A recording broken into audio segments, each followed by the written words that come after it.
Hi friends, அஸ்ஸலாமு அலைக்கும்.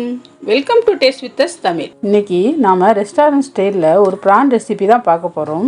அதிக விலை கொடுத்து நாம ஹோட்டலில் சாப்பிட்ருப்போம், வீட்டிலேயே சுலபமாக செஞ்சு சாப்பிடலாம். வாங்க ரெசிபி எப்படின்னு பார்க்கலாம். இதுவரையிலும் எங்கள் சேனலை சப்ஸ்கிரைப் பண்ணாதவங்க மறக்காமல் சப்ஸ்கிரைப் பண்ணிக்கோங்க. ஒரு பவுலில் 2 டீஸ்பூன் கார்ன்ஃப்ளவர், 2 டீஸ்பூன் மைதா,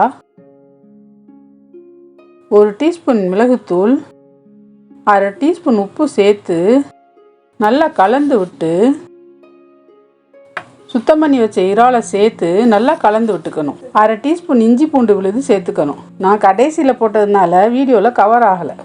ஒரு கடாயில் எண்ணெய் சூடானதும் கலந்து வச்ச இறாலை ஒன்றொன்னா சேர்த்து நல்லா மொறு மொறுன்னு பொரித்து எடுத்துக்கணும். ஒரு கடாயில் 2 டீஸ்பூன் எண்ணெய் சேர்த்து எண்ணெய் சூடானதும் பொடியாக நறுக்கின 4 பல் பூண்டு சேர்த்து நல்லா வதக்கி விடணும். 2 கீரின பச்சை மிளகாய் சேர்த்து வதக்கிட்டு ஒரு பெரிய வெங்காயம், துண்டுகளாக நறுக்கின ஒரு தக்காளிக்கு உள்ளே இருக்க சதப்பகுதியை நீக்கிட்டு நறுக்கி எடுத்துக்கோங்க.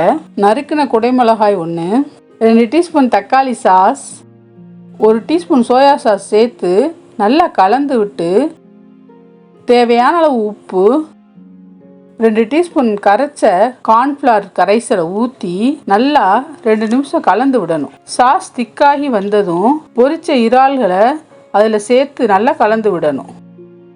1 டேபிள் ஸ்பூன் தேன், 2 டீஸ்பூன் வெள்ளை எள் சேர்த்து நல்லா கலந்து விட்டு பரிமாறினா சுவையான டிராகன் பிரான் ரெடி. இந்த ரெசிபியை கண்டிப்பாக ட்ரை பண்ணி பாருங்க. வீடியோ பிடிச்சிருந்தா லைக் பண்ணுங்க, ஷேர் பண்ணுங்க, கமெண்ட் பண்ணுங்க.